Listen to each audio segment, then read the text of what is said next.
આપેલ એમાઇન્સની બેઝિકતાને તેના વધતા ક્રમમાં ગોઠવો. એટલે સૌથી પહેલાં તો આપણને 3 એમાઇન આપેલા છે, એ એરોમેટિક છે અને આ એમાઇન છે એ એલિફેટિક છે. તો એરોમેટિક કરતાં એલિફેટિક એમાઇન છે સૌથી વધુ બેઝિક હોય છે.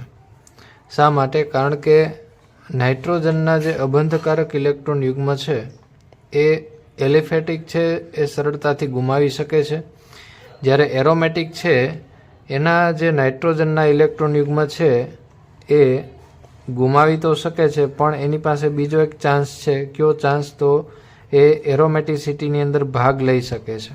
બરાબર, એટલે કે સંસ્પંદન અસરમાં ભાગ લે છે. એટલે એલિફેટિક જેટલા એ સરળતાથી ઇલેક્ટ્રોન યુગ્મને ગુમાવી શકતા નથી. અને આપણને ખ્યાલ છે કે ઇલેક્ટ્રોન યુગ્મ ગુમાવવાની વૃત્તિ જેટલી વધારે, ઇલેક્ટ્રોન યુગ્મ ગુમાવવાની વૃત્તિ જેટલી વધારે તેટલી બેઝિકતા વધારે.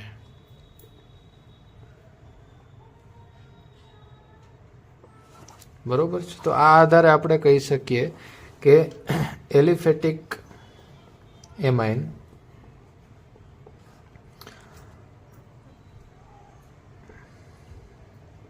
એરોમેટિક એમાઇન કરતા વધુ બેઝિક હોય છે. એટલે સૌથી વધુ બેઝિક છે CH3NH2. CH3NH2. તો આપણે વધતા ક્રમમાં દર્શાવવાનું છે. એટલે આ વધતો ક્રમ થયો. હવે પછી એનાથી ઓછું બેઝિક છે એ આપણે શોધવાનું છે. તો હવે ત્રણેય આપણી પાસે એરોમેટિક છે અને એરોમેટિકની અંદર ત્રણેયમાં NH2 ગ્રુપ કોમન છે. જ્યારે આ એનિલિન છે, આમાં NO2 ગ્રુપ છે અને NO2 ગ્રુપ છે એ ઇલેક્ટ્રોન આકર્ષક ગ્રુપ છે. ઇલેક્ટ્રોન આકર્ષક. અને OCH3 ગ્રુપ છે, મિથોક્સી ગ્રુપ, એ ઇલેક્ટ્રોન દાતા સમૂહ છે.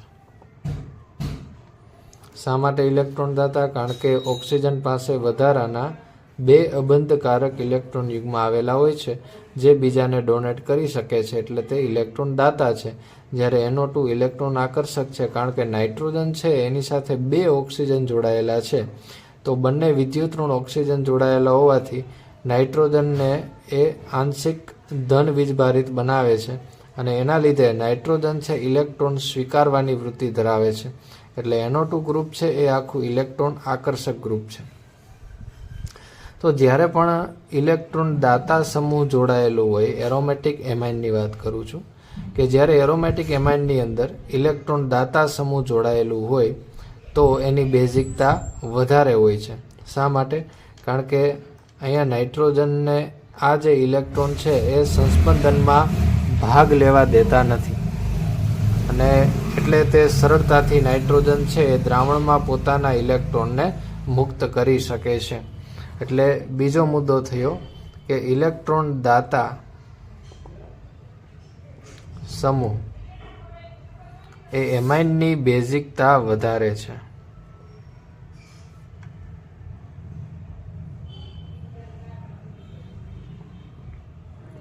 તેથી એલિફેટિક એમાઇન કરતાં પછીના ઓછા બેઝિક ક્રમમાં જેનો ક્રમ આવશે એ છે OCH3 વાળું ગ્રુપ, NH2OCH3.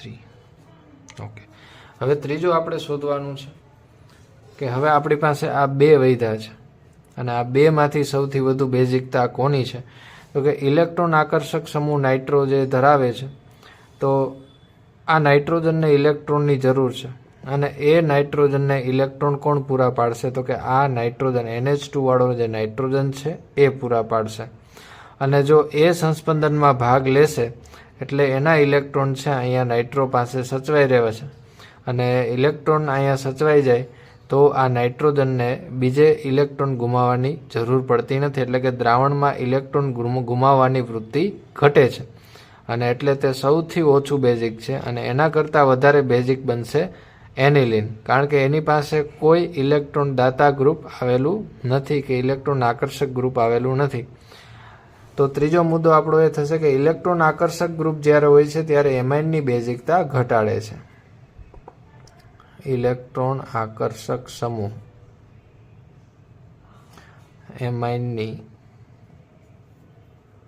બેઝિકતા ઘટાડે છે. એટલે ત્રીજો ક્રમ આવશે આનો. અને સૌથી ઓછું બેઝિક થશે નાઇટ્રોવાળા ગ્રુપ ધરાવતું એનિલિન NH2.